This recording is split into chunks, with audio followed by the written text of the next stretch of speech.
Votre argent vous est présenté par la BCV. Votre argent avec Helvetia, votre assureur suisse.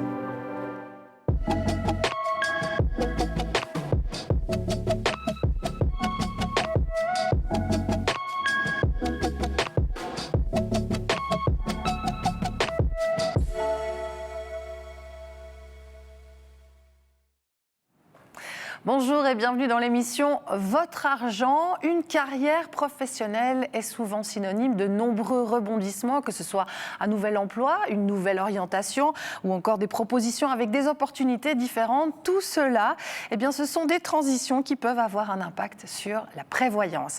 Alors les personnes actives ont pour la plupart épargné majoritairement au sein d'une caisse de pension. En changeant d'employeur et donc de caisse de pension, voilà un changement qui peut être lourd de conséquences. Alors à quoi faut-il faire attention lorsque l'on change de travail? Quels sont les écueils à éviter en matière de prévoyance? Autant de questions auxquelles nous allons répondre aujourd'hui ici en plateau avec Angelo Candeias, conseiller client Helvetia Échalon. Bonjour Angelo. Bonjour Mélanie. Alors bienvenue déjà. Merci. On parle de changement d'emploi. C'est vrai que souvent la première question qu'on pose, c'est quel va être le montant du salaire? Et pourtant, on devrait peut-être s'inquiéter un petit peu plus de la caisse de pension. Alors, Je me trompe? Non, vous ne vous trompez pas du tout. Alors, hormis les bases légales qui s'appliquent à toutes les caisses de pension, c'est vrai que les prestations peuvent fortement varier d'une institution à une autre. Donc, c'est vrai que la caisse de pension devrait vraiment être considérée comme une composante du salaire. Et par ce fait, il vaut la peine de se renseigner sur son salaire, mais également sur sa caisse de pension. Voilà, il faut penser à tous les aspects. Alors justement, où se situent les grandes différences de prestations entre les diverses caisses de pension? C'est ce que vous disiez tout à l'heure. Il y en a, mais c'est quoi ces différences? Effectivement. Alors les principales différences concernent les prestations supérieures au minimum légal, la rémunération de l'avoir vieillesse épargné et les prestations supplémentaires telles que les prestations de survivant pour son conjoint ou son partenaire de vie. Donc là aussi, en fonction du cheminement de la vie, ça peut être très différent, il faut vraiment s'y intéresser.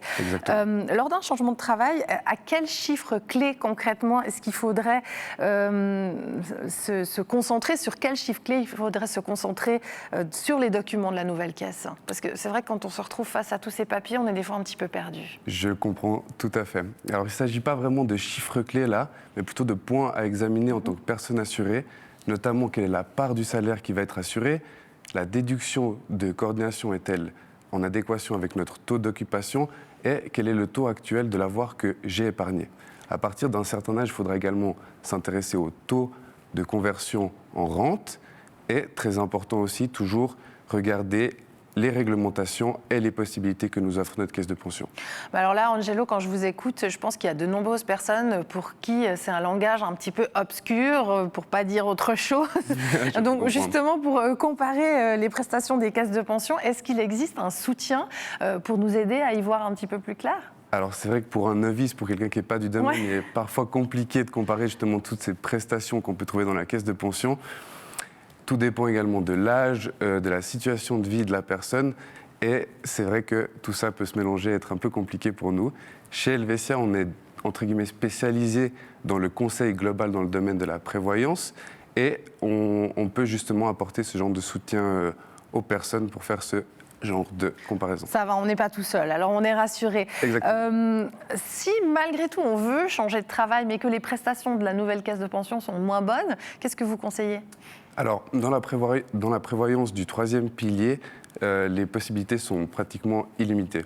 Donc d'une part, vous pouvez épargner selon tous les budgets. Et d'une autre part, vous avez également la possibilité d'assurer ce qu'on appelle des risques, donc le risque décès, le risque invalidité. D'accord. Et puis alors, un dernier point auquel il faudrait faire attention avant de se quitter? Alors, tout simplement, déjà, si je pouvais vous donner un conseil, contrôlez vraiment votre certificat de prévoyance, car il y a vraiment un relevé bancaire de sa caisse de pension, tout simplement. Et comme un changement d'emploi impacte non seulement l'emploi, mais plein d'autres domaines de la vie, il serait également important de réévaluer éventuellement ses besoins en assurance et en prévoyance. Donc il faut faire un petit tour chez vous, quoi. N'hésitez pas en tout cas, on est là pour ça. Vous êtes là, on a bien noté. En tout cas, merci Angelo pour tous ces renseignements, pour ces éclairages, si je puis dire, parce Merci, que Mélanie. je pense que dans un domaine pareil, c'est nécessaire de s'adresser à quelqu'un qui s'y connaît vraiment. Vous l'avez compris, si le sujet vous intéresse, vous savez à quelle porte aller frapper. Merci Angelo d'avoir été avec nous aujourd'hui sur ce plateau et d'avoir répondu à nos questions. Avec et plaisir. pour nous, eh bien, on se retrouve très bientôt pour un nouveau numéro de Votre Argent. Au revoir.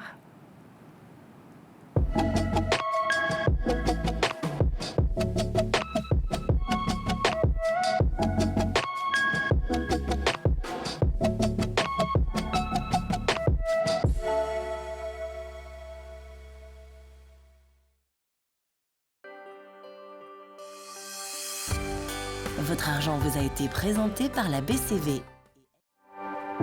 C'était Votre argent avec Helvetia, votre assureur suisse.